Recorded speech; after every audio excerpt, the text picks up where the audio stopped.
Viene lenta, sospechosamente lenta.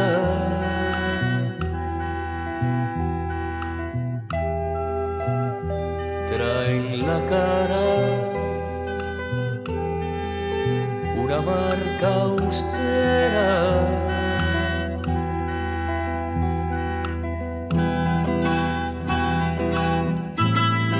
Parece que fuera la certidumbre, parece como un ancla hecha para fijarse al fondo. Parece tratarse de algo maduro,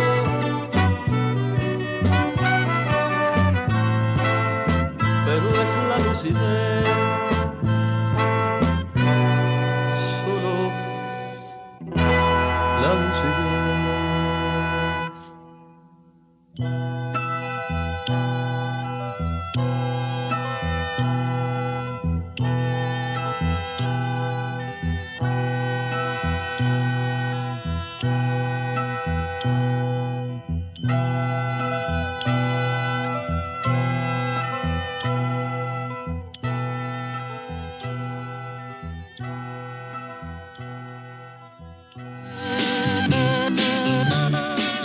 La Escuela al Campo fortalece en todos los aspectos a la nueva generación, desarrolla su responsabilidad y estimula su iniciativa.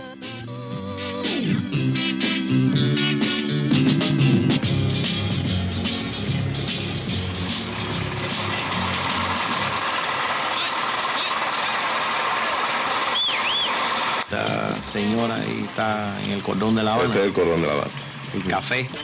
Y por cierto, que hay un detalle curioso, o curioso no, halagador, que el trabajo voluntario de fin de semana en el cordón de La Habana se ha convertido ya casi en una fiesta. Ahora los fines de semana se han transformado en verdadera alegría para Cuba. Yo creo que ahí buscábamos la utopía, la buscábamos en la sociedad misma, en la revolución misma, de todo ese afán transformador, maravilloso, difícil, terrible, y en la que todavía andamos y parece que andaremos siempre, porque la utopía, como decía Galeano, es lo que ayuda a caminar en la medida que uno da un paso y ella se aleja a otro paso. Y en esa búsqueda y en esos pasos que se van dando constantemente, pues también vamos avanzando nosotros junto con esa búsqueda de la utopía.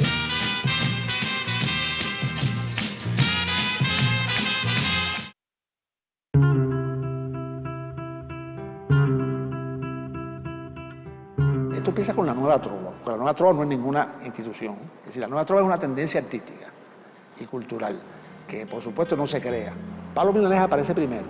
En el año 65 hace una canción que se llama Mis 22 años, que yo creo que es el punto de partida de la nueva trova.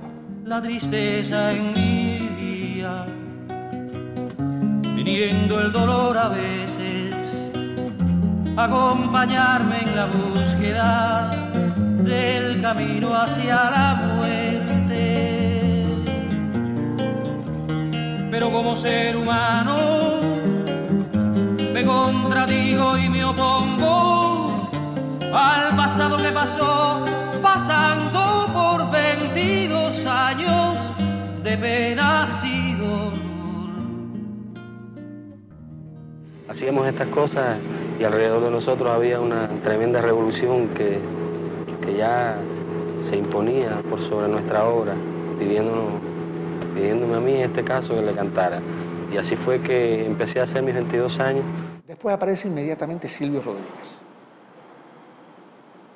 muy vinculado al Caimán Barbudo, porque nos conocíamos todos desde Mella. Silvio era dibujante de Mella, cuando Víctor Casaus era redactor de Mella, y yo también. Yo realmente tenía una formación mucho más literaria que musical. Yo iba de unidad militar en unidad militar con el uniforme que tenía puesto y un atado con soga lleno de libros y una enciclopedia con la que yo andaba de unidad en unidad. Aunque las cosas cambien de color, no importa, pasa el tiempo. Las cosas suelen transformarse siempre al caminar.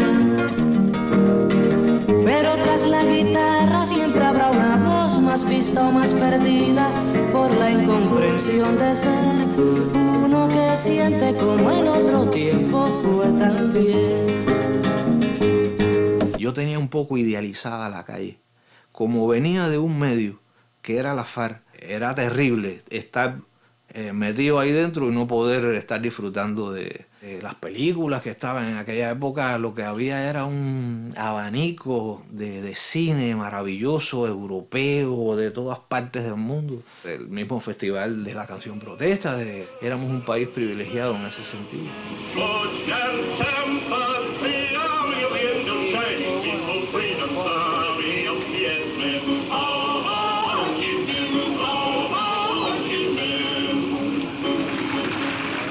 Mi mamá, Bárbara Dane, fue la primera artista norteamericana en venir a Cuba. A los 14 años participé aquí en Cuba en el primer encuentro de la canción protesta y tenía mucho que ver con esa manera de pensar. Yo vi la sangre de un niño brotar.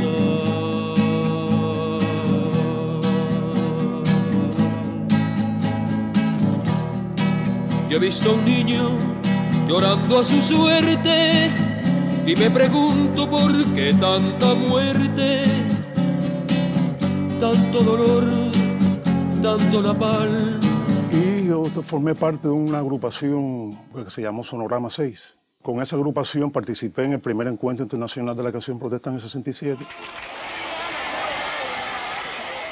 Mi mamá vino a Cuba y cuando vio lo que era la situación de la juventud cubana, las escuelas de arte, toda la transformación que estaba haciendo la juventud de la cultura cubana y todo eso, y viendo también de que se acercaba la edad de servicio militar y la guerra en Vietnam, pensó que sería muy bueno que yo viniera a estudiar música a Cuba. Y yo, que nunca había tenido el dinero para estudiar música en Estados Unidos, de pronto una beca para estudiar en una escuela de arte gratis, me llamó mucho la atención. Y además un país que había demostrado de que no era invencible, ese poder así absoluto del imperialismo, y eso para mí también como joven me llamaba mucho la atención.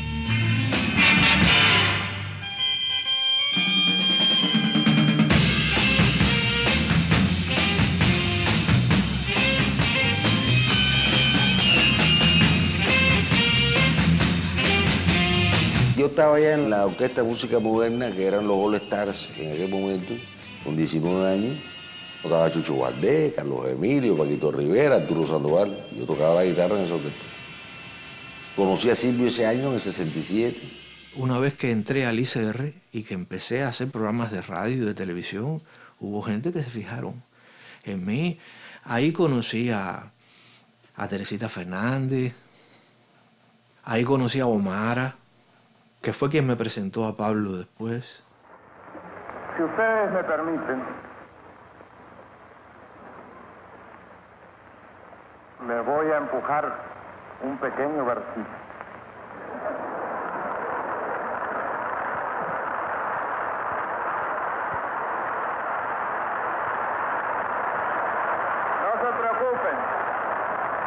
No se preocupen, porque no es de mi propia inspiración, como dicen.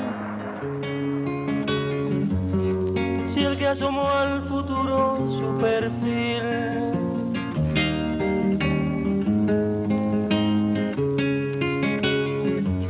y lo estrenó con voces de fusil, fuiste tú, guerrero para siempre, tiempo eterno. ¿Qué puedo yo cantarte, comandante?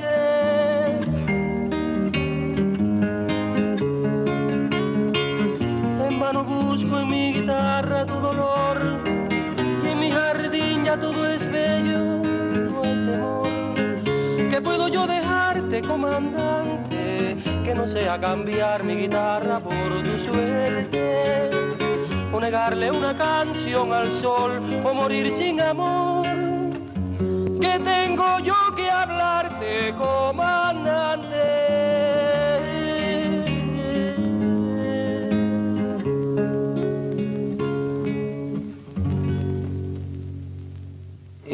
Esos años del 65 al 69 fueron muy peligrosos por la falta de continuidad de una cultura nacional bien sentida y bien desarrollada. sobre todo en el campo de la cultura popular. Hay que recordar en los momentos que había gente muy simple que pensaban de que, Estados Unidos es un país imperialista y la música de Estados Unidos entonces es música imperialista. Y entonces decían, no, eso no es así. Porque había gente que quería entonces que no se tocara el jazz en Cuba y que no se hiciera el rock en Cuba. En el Caimán Barbudo lanzamos un manifiesto hermoso, ingenuo a estas alturas, probablemente si lo vamos a ver, pero con ideas que todavía comparto, que se llamó Nos Pronunciamos, que era la irrupción de una generación poética. La misma realidad había dado paso a que hubiera nuevos lenguajes en la canción y en todo eso. Además ya estaba pasando en otros lugares del mundo y uno decía, bueno, ¿y por qué no podemos hacer eso? Eso, por supuesto, asustó a mucha gente y aparecía como una cosa que estaba en contra de muchas cosas. Consideramos que la raíz de la burocracia está, nosotros lo hemos llamado en cierta falta de motor interno de algunos funcionarios. Es decir, le falta sentir en sí mismo el problema de que se trata. Cierto temor a las consecuencias de los actos. En las noches, fundamentalmente los poetas, nos reuníamos en Copelia para pasar revista a todo lo divino y lo humano. Lo humano y lo divino era, por un lado, la realidad misma que estábamos viviendo en esos años, de una ebullición cultural extraordinaria, una época hermosa de búsqueda, una época hermosa de transformaciones también difíciles y duras de la sociedad, y en las propias obras nuestras, en las canciones que hacía Silvio esa mañana siguiente cuando se iba de Copelia para su casa, o el poema que escribía Huichi al regresar en la 74 para allá, para la Víbora donde él vivía, o Guillermo, yo mismo. Que en ese momento había una pugna con los intelectuales, pero para mí mis amigos no es que fueran intelectuales ni nada de eso, eran mis amigos. Todos querían ser más, para ser más revolucionarios, para aportar más a nuestro país. Ese fue el primer batacazo que yo me di con la realidad. Ver que de pronto podía haber gente discriminada. Realmente era muy contradictorio. Uno no lo entendía y uno decía, aquí algo anda mal. Hay un grupo que dice que una canción tiene que ser muy fácil para la razón, que las cosas que digo solo las sé yo, no han abierto los ojos al mundo.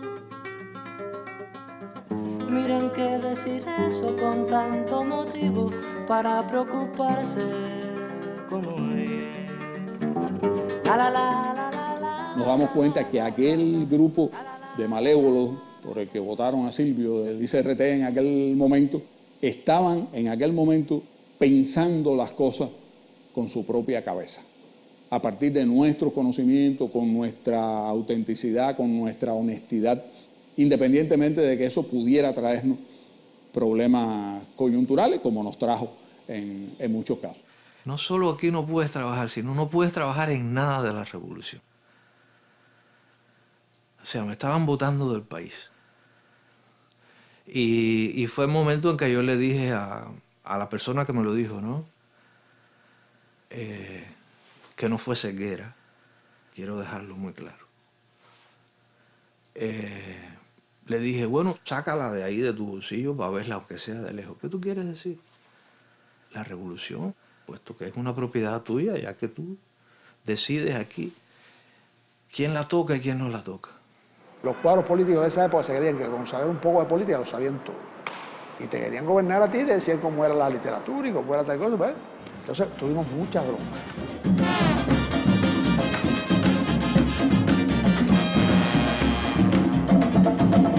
María Caracoles, que no me baile más Mozambique.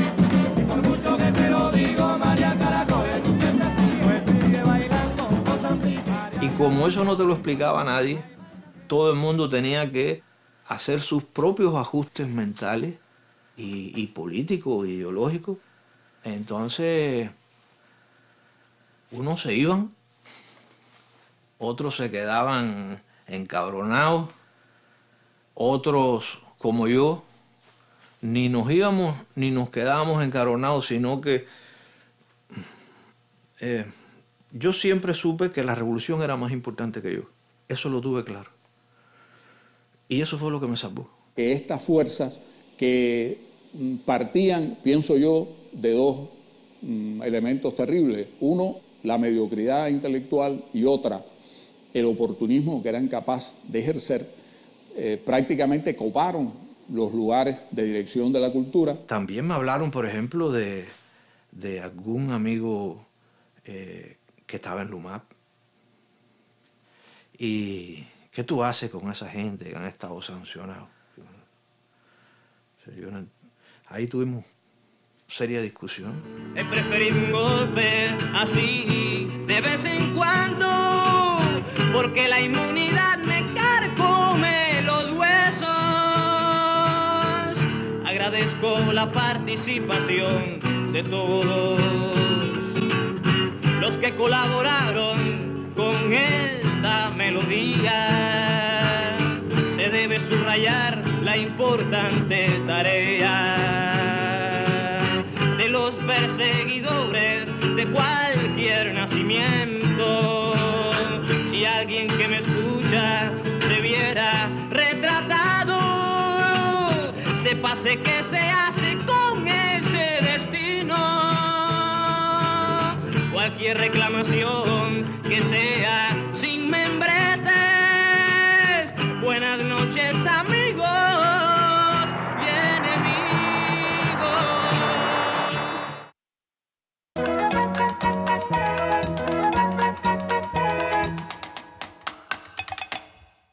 Cuando yo conocí a Pablo, fue como un descubrimiento. Pablo fue quien me subió la taza, esa taza que yo estaba esperando. Por ello me di cuenta que se podía hacer mejor.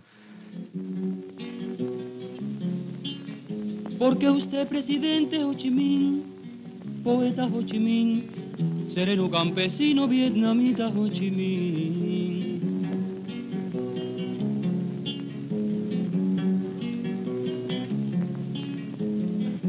Tiene 77 años de lucha en vida entera. Y porque usted ha dejado de ser todos sus nombres y una voz, un aliento, una mirada, para ser solamente y nada menos que tierra y sangre y huesos de la patria. Ho Chi Minh es una figura, y lo digo con sinceridad y sin que crean que con esto estoy diciendo algo por quedar bien con Vietnam, porque con Vietnam nadie tiene que quedar bien. Y lo digo porque creo que nunca lo he dicho nada más que de Fidel o del Che. En esos momentos se creó en Casa de las Américas, que fue la institución luminosa que guió a Aidé Santa María, conciertos de lo que después se llamó la canción protesta, lo que fue una especie de ave fénix de la expresión de los jóvenes o de la expresión juvenil más inteligente o más culta. Lo cotidiano se agiganta ante los ojos, o es que los ojos se hacen grandes para verlo, de los participantes en la historia, de los que tuvieron la acción entre los dedos, la gente como yo, que por entonces no vivía aún, o que era niña o niño aún, quiere saber. Pablo fue a Casa de las Américas o conocía a alguien de Casa de las Américas y él fue el que me dijo, en Casa de las Américas quieren que tú y yo hagamos un recital de canciones de contenido, se le decía, de contenido, como si como si las otras canciones no tuvieran contenido. Y yo le dije, Pablo, entre tú y yo tenemos 5 canciones de contenido. ¿Cómo vamos a hacer un recital con 5 canciones? Y me dijo, bueno, ¿tú no conoces a nadie? Yo le dije, yo conozco a un muchacho que se llama Noel Nicola, que tiene algunas también. A lo mejor entre los 3 podemos juntar un poquito más de canciones. Y claro, en aquella época no tenían esa cantidad de canciones como para hacer un concierto de 2 horas. Y tuvimos que subir a cantar Vicente, Feliu, Martín Rojas y yo. Y así fue, así se hizo ese famoso concierto. Se quedó ahí como el concierto fundacional de la Nueva Trova.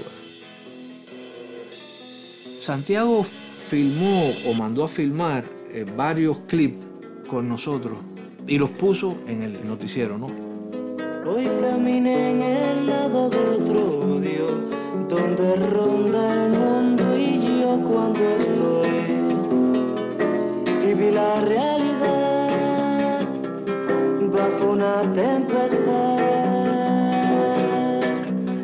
Estaban prohibidos en la radio las tonterías que después se vuelven un problema. Era la época en que no nos pasaban por la televisión, entonces la gente nos veía en el noticiero y rompía el bloqueo. En ese trabajo que estuve realizando durante años, pues me entrené en la cosa musical, y la música pues siempre fue un elemento que a mí me sedujo, es decir, me pasaba horas oyendo música. Mira mi herida de otras regiones, como Indochina, bajo el arco del sol. Aide Santamaría habló con Alfredo para que esas voces y esos músicos no se perdieran y no se diluyeran, porque el ICAI era un organismo industrial y tenía una base, una especie de autogestión cultural. Por supuesto, Alfredo Guevara, respetadísimo también, podía hacerlo. En el caso de la Casa de las Américas no era así. Porque no nos daban trabajo. O sea, no solo nos votaron, sino que no nos daban trabajo. No podíamos ganarnos la vida como músicos. Y solamente en el ICAI había una isla hermosa, fuerte, creada por Alfredo, por Santiago, por Julio, por los fundadores, y la Casa de las Américas, creada por Aide, que eran los que proponían y ejercían una independencia de criterios culturales y de autonomía cultural que no permitió precisamente que se establecieran esos cánones destructores, digamos, para la cultura.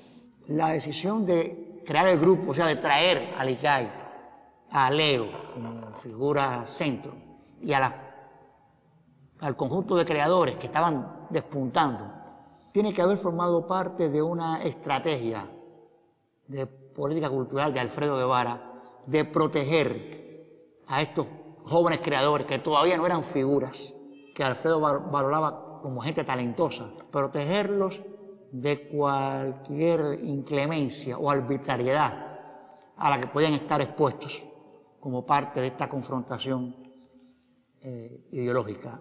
Leo era mi amigo, ya del ICR también votado como yo en esos mismos días, por otras razones, no sé por cuáles. Y ya nos habíamos acercado y ya éramos cómplices también, ya estábamos muy conscientes de que éramos del mínimo grupo de los no bien vistos.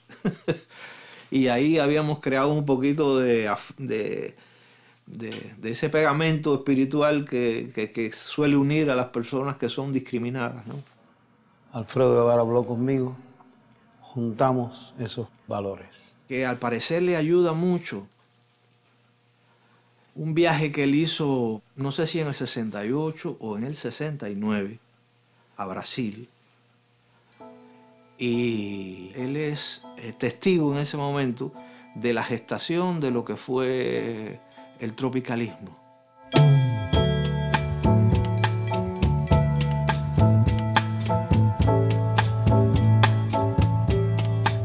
Que salían de lo que era el movimiento del bossa nova haciendo un tipo de canción diferente. Y nosotros eso era lo que queríamos.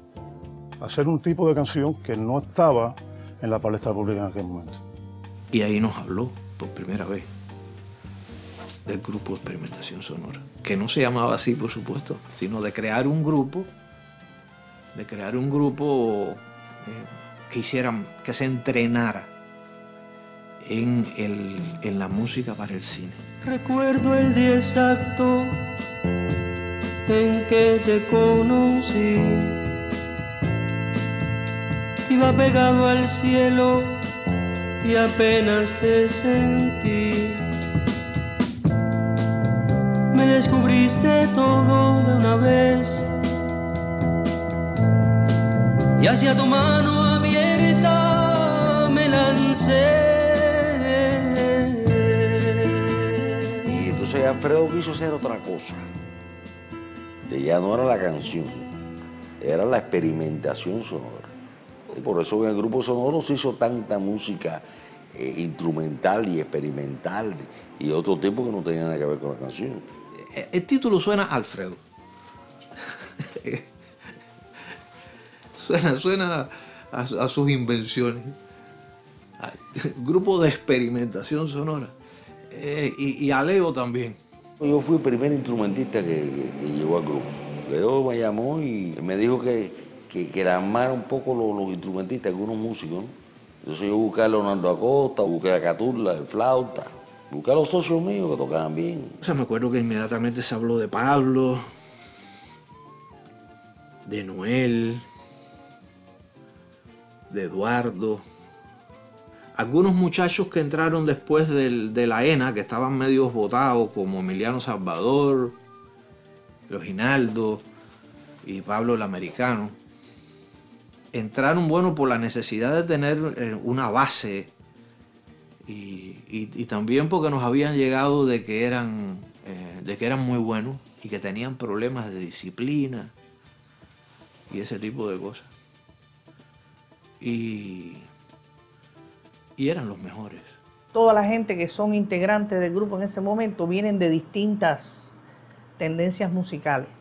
Viene, por ejemplo, el jazzista, viene el clásico, el que trae una preparación y una formación clásica, viene el trovador, viene el filinero, viene el cantautor, viene el percusionista popular, en fin, hay un grupo de gente que está haciendo pero cosas muy novedosas a la vez y necesita encontrarse. Mi carnet del ICAI, fíjate, dice 1 de abril de 1969 y el grupo no empezó las clases por lo menos hasta diciembre de ese año. Yo entro después. Yo vengo también con una formación de música que viene de la escuela Amadeo Roldán y en ese momento estoy terminando de graduarme de la Escuela de Instructores de Arte para empezar mi etapa de profesora. Pero yo cantaba en descarga, en fiesta de amigos y eso me oyó Silvio, me oyó Pablo. No era mi interés en aquel momento ni ser cantante ni nada, pero se da la casualidad de encontrarme con ellos y que ellos me plantearan que yo cantara una canción que en aquel momento fue el tema de las aventuras, de los comandos de silencio. Una vez descubierta esta verdad sencilla, o se sube a la calle o se baja a la silla, o se ama para siempre o ya se pierde todo. Se deja de jugar, se deja de mentir, se aprende que matar es ansias de vivir. Ya después que yo grabo la canción, eso me empiezan a invitar a que yo fuera a las clases que estaba dando Leo y que se estaba haciendo en el grupo de experimentación. Y ya estando allí, quieren que yo entre porque hacía falta una voz femenina. Tus pechos pidiéndote café y amor. Ya, coño, tenemos 3 cantantes ya, vamos a poner también a Sara, que canta muy bien y todo, pero una cantante más. Yo estaba buscando un trompeta, porque la trompeta es un instrumento demoníaco. Acuérdate que la trompeta tumbó los muros de Jericó en la Biblia. A mí me parecía que era muy importante que estuviera representada la mujer, que nosotros lo que estábamos haciendo no era completo hasta que tuviera una mujer. Y Alfredo se pregunta, lógicamente, ¿por qué? ¿Por qué yo?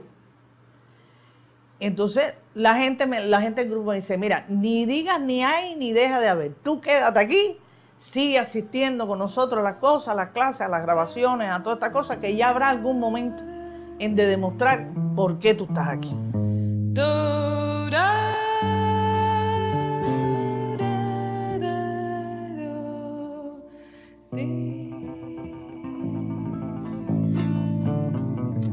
La idea inicial es coger este grupo de creadores, de gente con esas inquietudes, empezarle a dar intensivamente un curso de instrumentación, de armonía, de composición, de música en general, y sobre todo enseñar a toda esta gente a que eso que tienen por dentro tiene una forma de salir y una forma de adecuarse musicalmente a la sonoridad contemporánea que hacía falta. Una manera de pensar engendra un método, o genera, no lo engendra. Entonces, al generarse un método que me fue extraordinariamente funcional, yo hice los 14 años o 13 en 3, y lo mismo hice con el grupo. Por ejemplo, como Silvio, Pablo, esta gente no sabe nada de música cuando entra. Ellos no saben qué es un do, ni un sol, ni un re, ni un fa, ni un nada. Aprendí lo que me hacía falta. Afortunadamente también el grupo en eso era muy abierto y nos permitía que cada cual se fuera apropiando de lo que le convenía. En eso Leo jugó un papel tremendo porque Leo daba clases que todos podíamos entender. Porque en un año Leo transformó absolutamente todo. Esa forma de educar yo no lo había visto nunca. Claro, los caracteres eran tan fuertes que me gradué de psiquiatra. Un talento extraordinario, un talento a nivel mundial que pudo haber sencillamente dedicado su tiempo a escribir su música, a tocar su guitarra. Uno de los grandes guitarristas del mundo, uno de los grandes compositores contemporáneos del mundo. Y ese tiempo Leo desinteresadamente lo dedicó a formarnos, a hacer el grupo de experimentación sonora de Alicante. Durante toda esa primera etapa yo funcioné como profesor de sonido del grupo.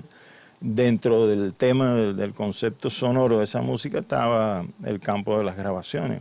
Para mí, realmente, enfrentarme con una clase de contrapunto de Federico Smith era como que me hablaran en sánscrito. Federico es un americano que vivía aquí, pero era un gran conocedor de la música, un maestro sobre todo de la parte armónica, de la cosa, de la instrumentación. Para los que estábamos más atrasados, fue de una gran ayuda la presencia de Juan Elósegui. Porque Juan Elósegui era el maestro de solfeo. Y él nos dio los rudimentos, digamos, las herramientas fundamentales para poder entender todo lo demás.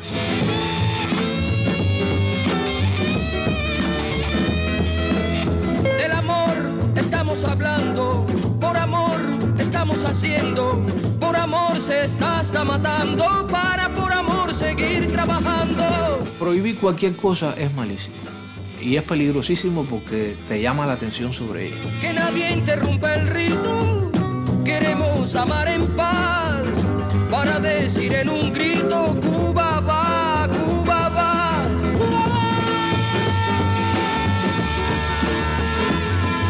Nosotros no éramos reprimidos en ningún sentido, artísticamente no, en el grupo. Una de las maravillas que tuvo el grupo es que nadie nos dijo, aquí no se puede hacer tal cosa. Quiero abrir mi voz al mundo, que llegue al último confín, de norte a sur y de este a oeste, y que cualquier hombre pueda gritar sus propias esperanzas, sus heridas y su lucha cuando diga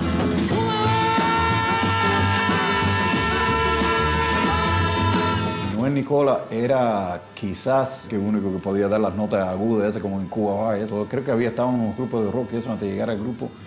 Puede que algún machete se enrede en la maleza, puede que algunas noches las estrellas no quieran salir, puede que con los brazos haya que abrir la selva, pero a pesar de los pesares, como sea, Cuba va la hicimos así porque fue parte de la música que hicimos para un documental británico de un inglés que se llamaba Felix Green, que llegó a Cuba y nos pidió a Noel, a Pablo y a mí que hiciéramos la música para su película.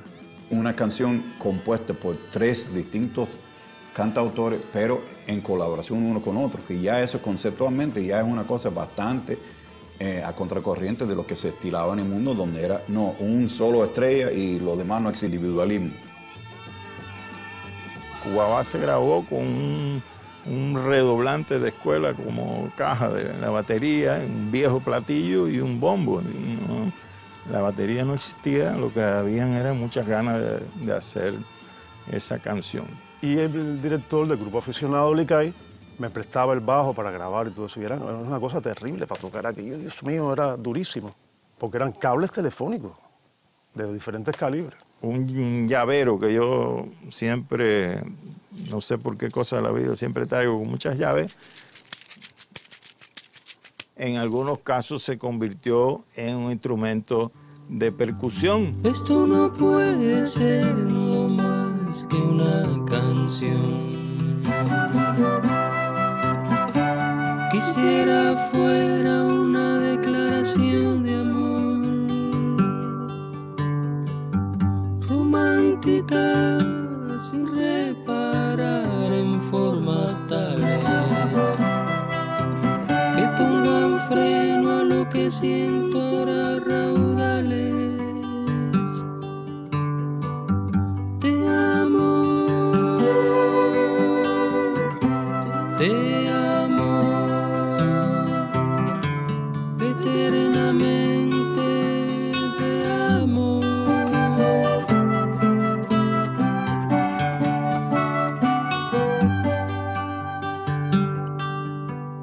Si alguna vez me siento derrotado,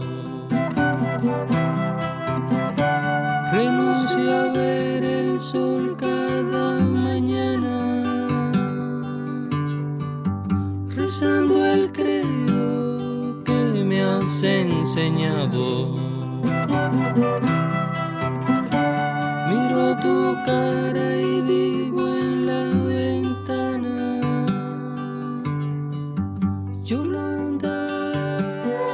Cuando yo hago Yolanda, se concentró la atención sobre esa canción por las características que tenía. Su cubanía y su aire. Estaba utilizando el 3, que apenas se había utilizado en el grupo anteriormente. Y hubo cierta conmoción el día que yo la estrené. A los pocos días la canté en la Casa de las Américas y Ide me dijo, has hecho la Longina de estos tiempos, ¿no? A partir de la música que había, también surge el grupo, ¿no? No es ni ajena, ni es un eslabón perdido entre la música que se hacía en el país. Yo creo que todo tiene que ver. Todo en aquel momento es un contexto que va haciendo surgir cosas. Van surgiendo todo, y todo esto va surgiendo espontáneamente, porque la gente empieza a querer cambiar cosas. Acuérdate también que es en el momento donde más se empieza a sentir el cierre cultural de Cuba con el mundo. ¿Cuáles eran las referencias que había de la cultura que había afuera? Los Beatles, que había que oírlo como casi escondidos. Y aquí la gente empieza a crear con lo que tiene, porque lo que no se puede dejar es de crear. Rompiendo montes, ciudades, cambiando el curso a los ríos, bajando hasta mi montaña, subiendo el mar a los míos, haciendo un camino largo hasta ver el mañana, toda esta tierra temprana que se quiere levantar, mañana va a despertar sin ver sus días amargos.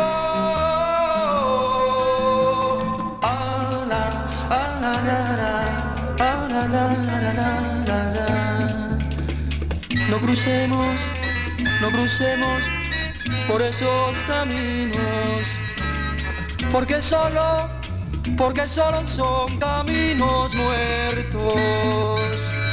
Ana, ana, na, na.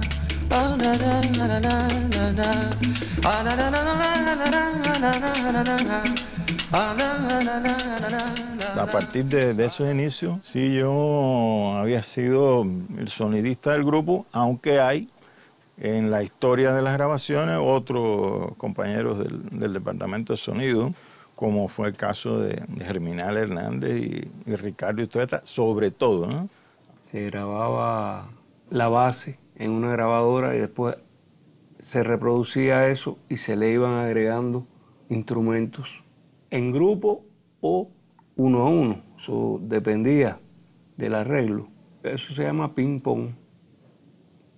Hicimos lo imposible para componer una vieja consola de radio, que era lo que había aquí, una General Electric, a tubos de bombillos, alguna gente ya ni sabe qué cosa es eso, y ampliarla. Aquello tenía 5 canales, se amplió a 9 canales, pero ya en aquel momento en el mundo los Beatles hacía rato estaban grabando sus fabulosas canciones en máquinas multipistas, todo ese tipo de cosas. Nosotros tuvimos que tratar de emular esas sonoridades a las que la gente ya estaba habituada.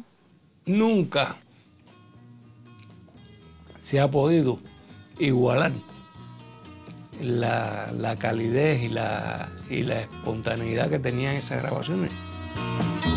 Entonces todos los hombres de la tierra le rodearon. Desvió el cadáver triste, emocionado, incorporóse lentamente, abrazó al primer hombre.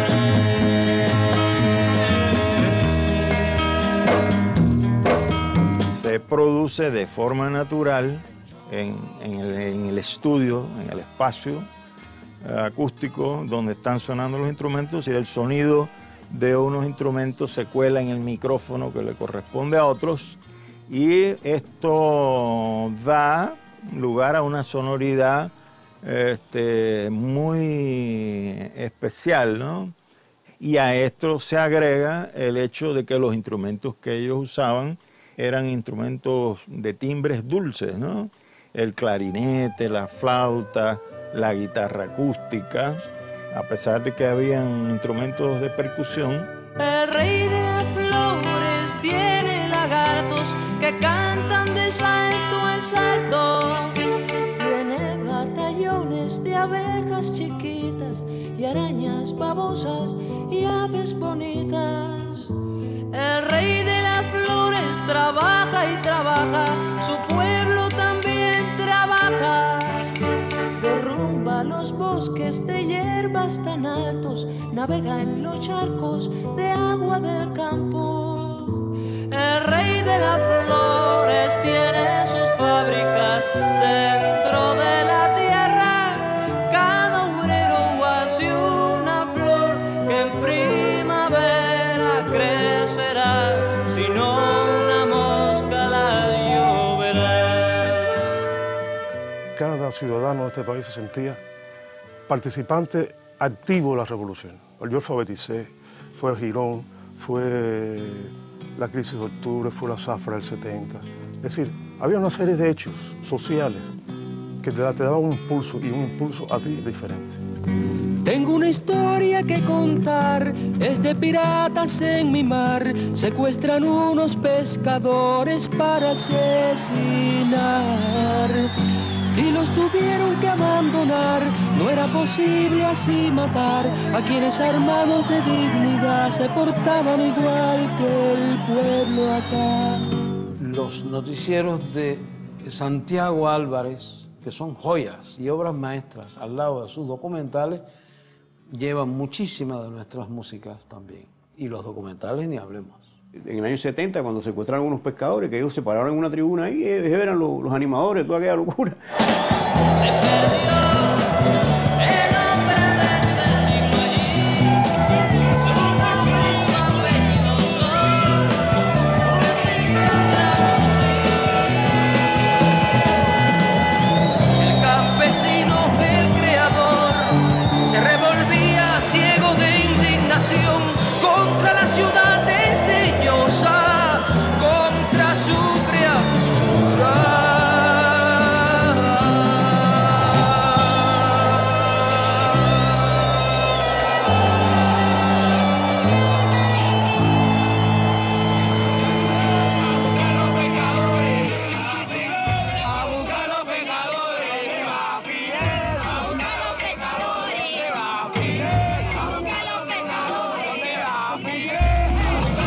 el juego terminó 11-0. El pueblo lo ganó 11-0. Nos hemos encontrado dificultades. ¿Le vamos a echar la culpa a alguien? No. ¿No se la vamos a echar a los imperialistas? No. No se la vamos a echar ni siquiera a los mercenarios que desembarcaron. Ellos querían interrumpir la zafra. No se la vamos a echar a estos miserables de la CIA que secuestraron a los pescadores. No, nos las tendremos que echar nosotros mismos la culpa. Pero, si ustedes quieren que le diga con toda claridad la situación, es sencillamente que no haremos los 10 millones. Nuestro es también el revés. Nuestras serán las victorias.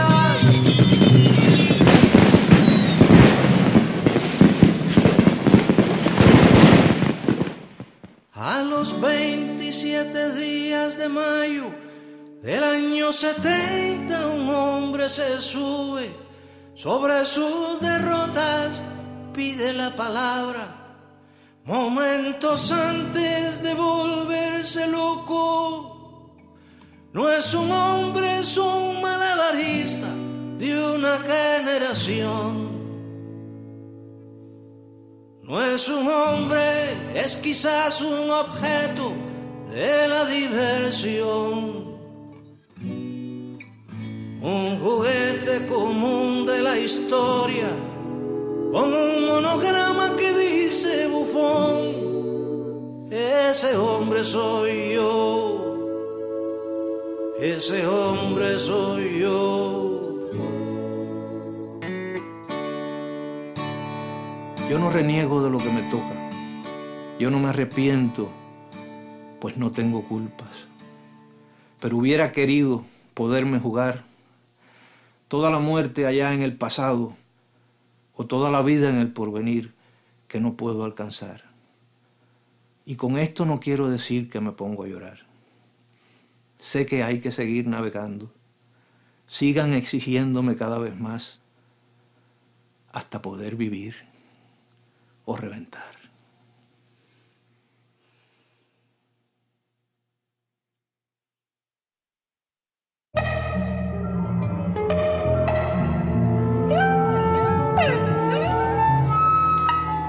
El momento en que aparece el grupo de experimentación sonora es tal vez uno de los más duros de la cultura cubana, uno de los peores en el periodo revolucionario. Es el momento que Ambrosio Forné llamó a posteriori el quinquenio gris. Algunos dicen que negro para la cultura cubana, 71 hasta el 76 más o menos. De mucha represión, no represión física, que en Cuba nunca la ha habido, pero sí represión intelectual. En el mundo cultural cubano, de la parametración, es el momento más fuerte de la homofobia. Gente acusada de las más diversas cosas, diversionistas ideológicos, desviados, homosexuales, lesbianas, lo que fuera.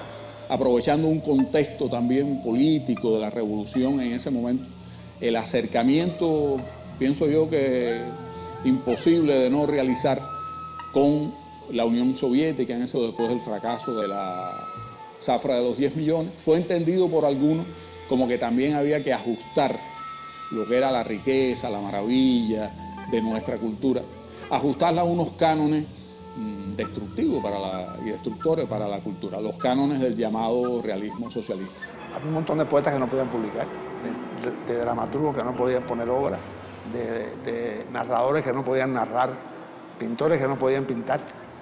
No podía dar respuestas culturales válidas, enriquecedoras, etcétera, como nuestra cultura y nosotros los creadores hemos intentado dar siempre. Acabaron con el teatro cubano, desaparecieron el mejor guiñol que había, yo creo, en América Latina, que es el de los Camejos, el de Pepe y Carucha Camejo. El quinquenio gris y su dolorosa repercusión negativa en el teatro y en la literatura y en otras expresiones de la cultura no tuvo consecuencias en la vida del ICAI. El Congreso de Educación y Cultura del 71 marca un momento de lucha, de debate interno. Alfredo ahí discutió vehementemente y defendió la concepción cultural del ICAI como conjunto pero no solamente del cine, sino de la cultura y por extensión de la música. Y tuvo una aprobación de una intervención interna de Fidel en la Comisión 6B y apoyó en ese momento la política global del ICAI y planteó que no podíamos vivir en una urna de cristal, que había que exponerse, casi soy textual, a la contaminación. Yo creo que el grupo de experimentación sonora fue un bálsamo en ese momento. Lo viejo contra lo nuevo, los arcaicos, los extremistas, la gente que no son realmente revolucionarios, que sencillamente son unos oportunistas y que se montan en el carro y no quiere nadie que lo entorpezca. Eso es muy sencillo.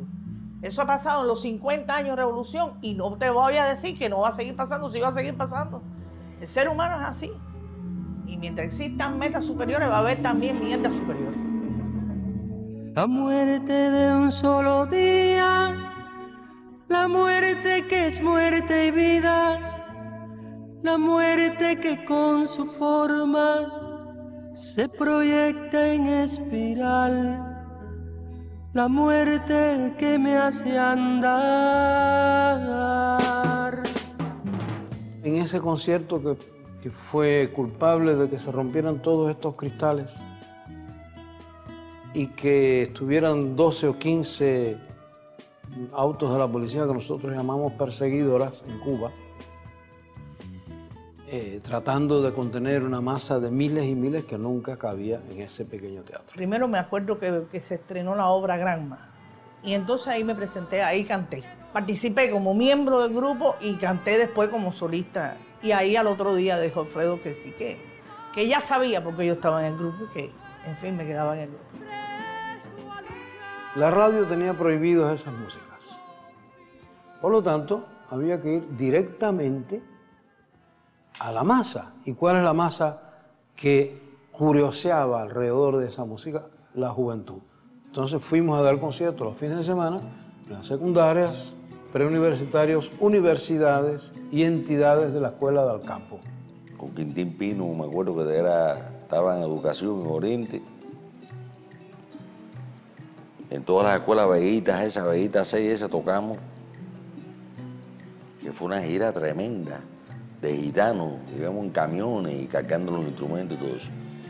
Los cineastas se enamoraron de la manera de hacer la música de ellos o de nosotros. Ya yo había hecho bastante cine, por cierto, y viceversa. Nadie iba y le ponía una película al grupo, no.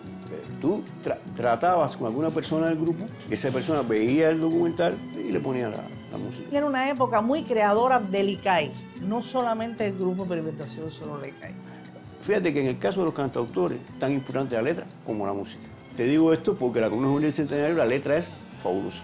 Y esa la hicieron Silvio y Pablo ahí, todo el mundo muy jovencito, ¿no? La sangre que la tierra absorbe, que oro que no es oro de sueños pesa así, que puede valer más.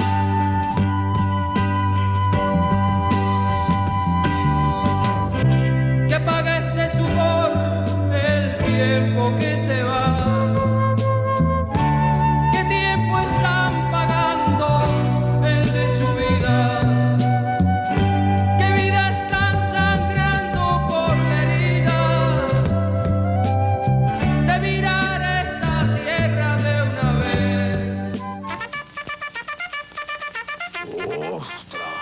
Con el grupo trabajé principalmente con Silvio Rodríguez y con Lucas de la Guardia. ¡Al machete! Con Silvio hice la balada, yo le decía balada, porque eso fue lo que yo le pedí. Y en realidad lo que hizo fue un son. Para él pidió Valdés, patriota sin igual, no hay gaito que lo pueda espantar. En el combate, enérgico y vivaz, a las balas el pecho siempre da. Él no cree en nadie. La intención de dejar una constancia de esa obra fue en gran medida según una iniciativa mía, sin un gran apoyo oficial ni nada de esas cosas. Empecé a recopilar todas las grabaciones que nosotros teníamos hechas en los estudios del ICAI. Y entonces los primeros discos que salían en Cuba, eso lo metí yo con un diseñador que encontré de la Escuela Nacional de Arte, donde yo provenía. Hice todos los créditos, el diseño con todas esas cosas y lo presenté a la IREM. Entonces ellos me decían, ¿y este proyecto? Sí, esto la dirección anterior lo había aprobado. Y era mentira mía. Y así mismo eso, entonces llegué a producir los 6 discos que hay.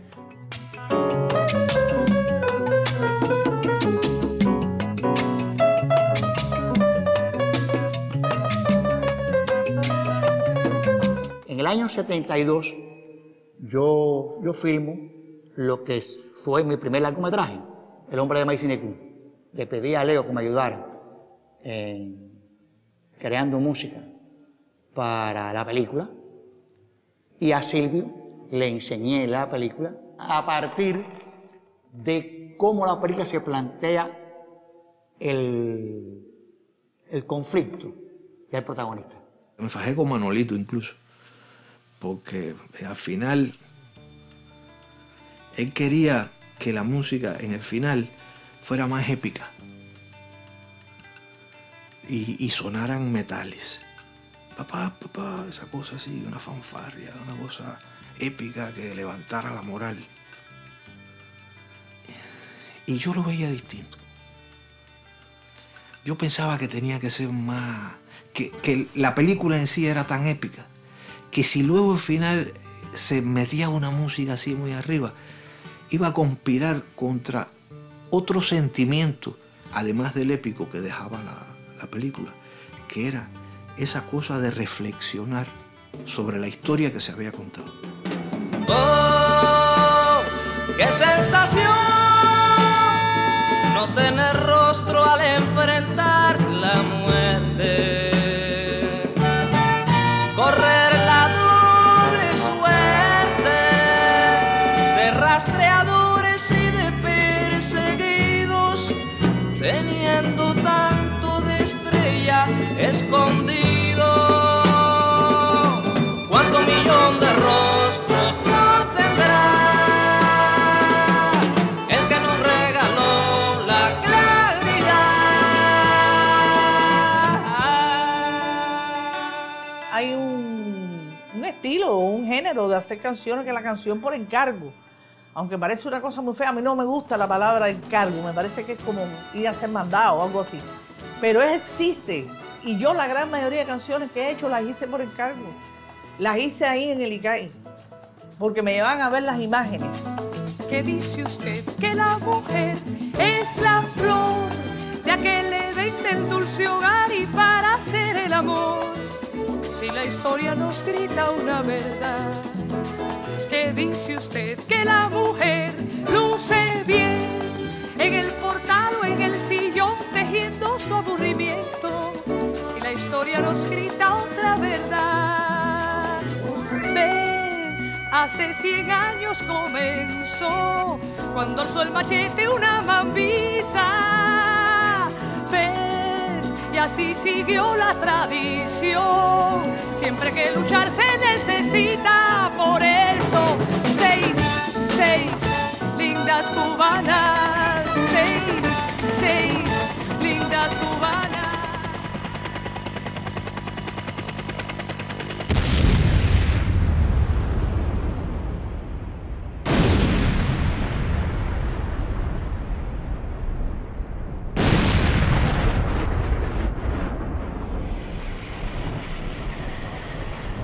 Solo me cabe decirle a los trabajadores, yo no voy a renunciar. Pagaré con mi vida la lealtad del pueblo. Allí nuestra canción se hizo pequeña entre la multitud desesperada. Un poderoso canto de la tierra era quien más cantaba.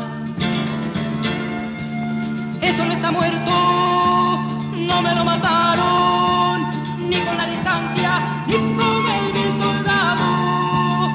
Eso no está muerto, no me lo mataron, ni con la distancia, ni con el vil soldado.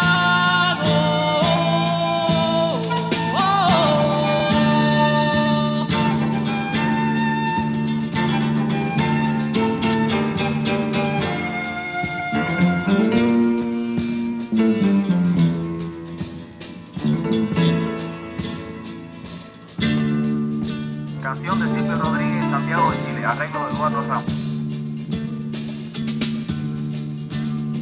Hasta allí me siguió como una sombra el rostro del que ya no se veía, y en el oído me susurró la muerte que ya aparecería. Allí yo tuve un odio, una vergüenza, niños mendigos de la madrugada, y el deseo de cambiar cada cuerda por un saco de balas. Eso no está muerto, no me lo mataron, ni con la distancia, ni con el vil soldado. Eso no está muerto, no me lo mataron, ni con la distancia, ni con el vil soldado. O sea, la canción como un vehículo que sirve para decir cosas, que sirve para mover ideas. No sirve para mover una montaña, pero sirve para mover ideas de los hombres que tienen que mover esa montaña. ¿Ustedes creen que va a llegar al 90% de promoción este año?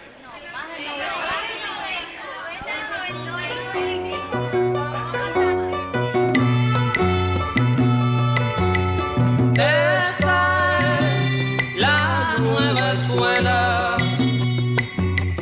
Esta es la nueva casa. Casa y escuela nueva, como cura de nueva raza. Estos son sus jardines, estos sus semilleros, hechos con adoquines de vergüenza, piedra y lucero. Conmovedores. Conmovedores recuerdos. Bajo la sombra más que aguerrida de aquella semilla, vemos en estos muros un preludio del futuro, que lo bueno de los años duros salvaron de ayer. Si tengo un hermano, hermano de suerte, hermano de vida, de historia y de muerte, no mido sus años, su poca fortuna, no mido su facha ni mido su altura. Si tengo un hermano, si tengo un hermano.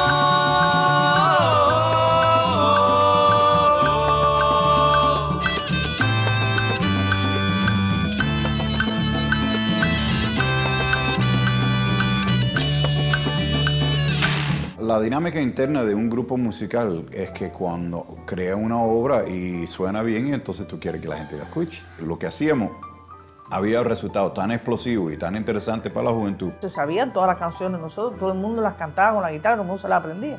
Y en cuestión de 6 meses a la radiodifusión no le quedó más remedio que aceptar las músicas del grupo y radiarlas. Va cabalgando el mayor con su herida, y mientras más mortal el tajo es más de vida. Va cabalgando sobre una palma escrita, y a la distancia de 100 años resucita.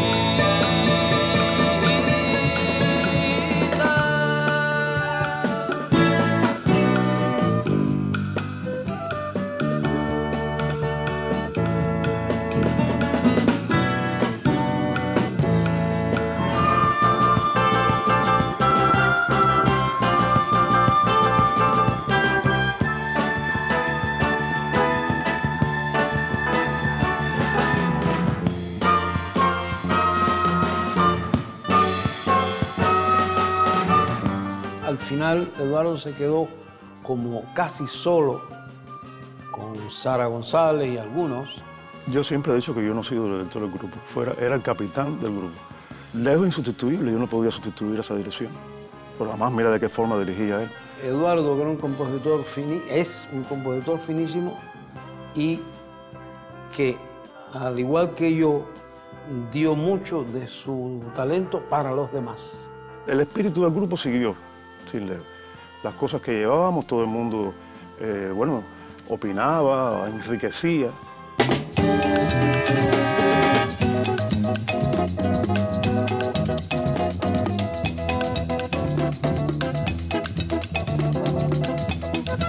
Chico viene a Cuba para pertenecer al jurado del premio Casa de las Américas. Y cuando nosotros nos enteramos, Leonardo Acosta fue el primero que fuimos a buscarlo. Y Chico es un hombre muy tímido. Ya habíamos preparado cosas, habíamos montado algunas canciones y ya se sabía por la Casa de las Américas que él ni iba a cantar, ni quería nada. Él venía para el premio y venía a conocer Cuba porque fue la primera vez que vino. Yo me acuerdo que cuando llegamos dice Leonardo, vamos a hacer una ponina, caballero, para comprar 1 litro. Tú tienes, y se viró para Chico que tú tienes ahí dinero. Y le pidió dinero a Chico Vázquez, que se quedó así como una pieza, como diciendo, ¿qué es esto? Ahí mismo se compró el litro, empezamos a tomar y terminamos cantando todo el mundo allí. Y ya Chico Vázquez arriba y se le quitó toda la pena y todas esas cosas. Y entonces se hizo el concierto. Aquello fue imborrable porque fue los cubanos cantando a Brasil y cantándose a sí mismos y tocando ambas músicas. Fio chorando e pro estar pesada diz que eu vou levando, vê como é que anda aquela vida à toa e se puder me manda uma notícia boa. Vai, meu irmão, pega esse avião, você tem razão, de correr assim, de frio, mas tem, yo me río de Janeiro, sabes que un aventurero vai. Pede perdão pela omissão, tanto forçada, mas não diga nada que me viu chorando y pro estar. Aparece un buen día una funcionaria del UCDR. Nos reunimos allí y entonces, mira, que necesitamos para la organización que le hagan una canción al UCDR. Todo el mundo se quedó callado la boca. Porque imagínate tú, yo pensaba con una canción para el UCDR, ¿no? Yo al ver ese ambiente tan así, dije, bueno, yo no me comprometo en nada, pero voy a tratar de hacérsela, a ver si puedo hacerla. Grabando, Jerónimo. Canción CDR, Eduardo Ramos, Sonoro y Caic, toma 1.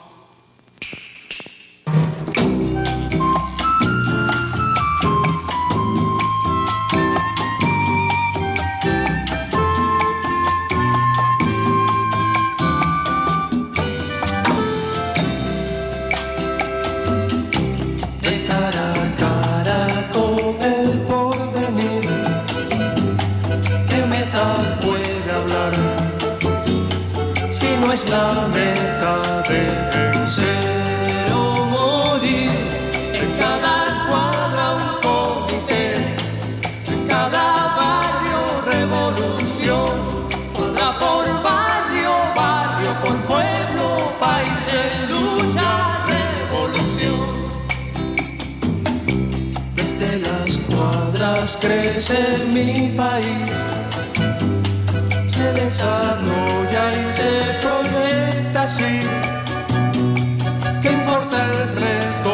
La respuesta es en cada cuadra un comité, en cada barrio revolución, cuadra por barrio, barrio por pueblo, país en lucha. La creación del grupo de experimentación sonora fue un trabajo para convertir reveses en victoria, porque evitábamos confrontaciones y lo que queríamos era un ejemplo de cómo se podía hacer una búsqueda que permitiera que el sonido musical en Cuba alcanzara el nivel que internacionalmente tenía.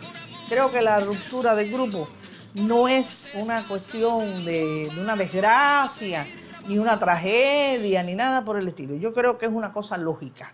Yo pienso que también tener un grupo para hacer música le cae con el formato nuestro, comprometía mucho el sonido, la banda sonora de las películas, porque todo se iba a parecer. De hecho, eso pasó. Ahí no había afinidad estética, había diversidad estética de una forma ecuménicamente reunida. Y eso duró muy poco tiempo por eso, porque eso es un milagro lograrlo. Hubo ya una madurez profesional en ellos, que es cuando no solo la mayoría de edad técnica o legal, es la mayoría de edad real. Yo siempre dije que nosotros éramos como un poco el grupo de la igual, es decir, nosotros íbamos a abrir camino y después iban a venir músicos de más formación, de más desarrollo, que iban a seguir esos caminos. Que a mí me preocupa mucho porque no se ha sustituido esa sonoridad. Es decir, la banda sonora de la revolución es el grupo sonoro legal. Tengo miedo que estemos enquilosándonos.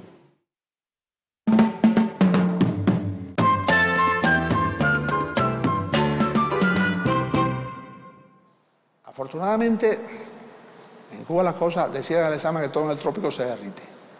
Es decir, aquí las cosas no duran mucho, ni las buenas ni las malas.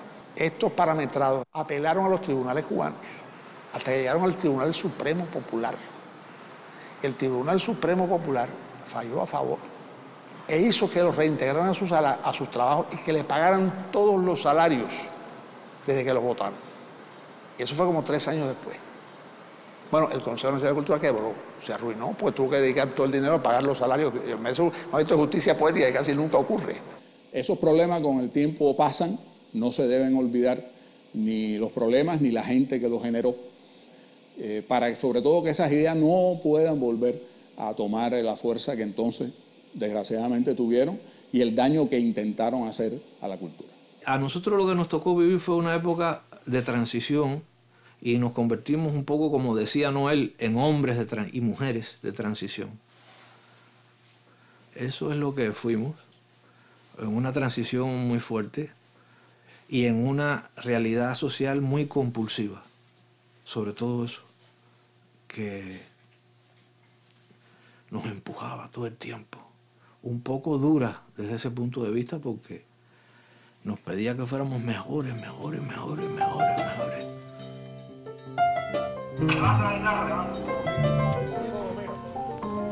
La segunda casilla de C no sale todavía.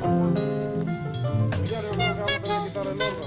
Nada más hacer primero la segunda casilla de C y dejar la guitarra sola nosotros tres. Sí, mejor. Emiliano, y además, cuando entras por primera vez, si entraras haciendo esos arpegios, sería maravilloso. Maravilloso. La primera vez que entras, que entraras así, sería maravilloso.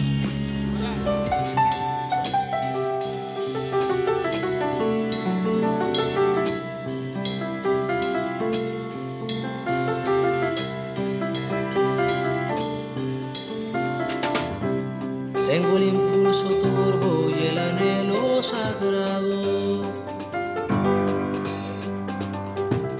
de atisbar en la vida mis ensueños de muerto. O la pupila insomne y el párpado cerrado. Ya dormiré mañana con el párpado abierto. Oh, mi ensueño, vanamente me exaltas. Oh, el inútil empeño por subir donde subes. Estas alas tan cortas y esas nubes tan altas. Y estas alas queriendo conquistar esas nubes.